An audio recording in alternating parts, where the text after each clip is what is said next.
Why do we call junk email spam?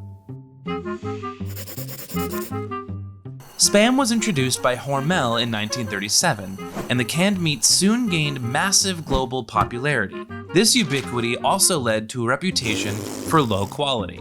In 1970, Monty Python put out a memorable sketch about a cafe customer trying and failing to order a dish without spam in it. It ends with the whole place singing a catchy, grating song about spam that became so popular it was released as a single. In 1978, the first unsolicited email was sent to 400 addresses on ARPANET, a predecessor of the modern internet. But this wasn't called spam just yet.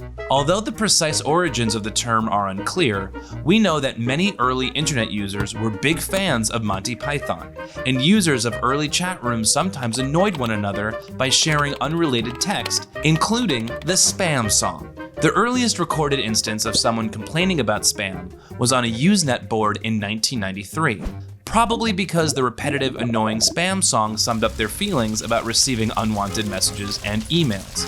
Don't feel too bad for spam though. It's hit record sales year after year and is only growing more popular despite its association with junk email.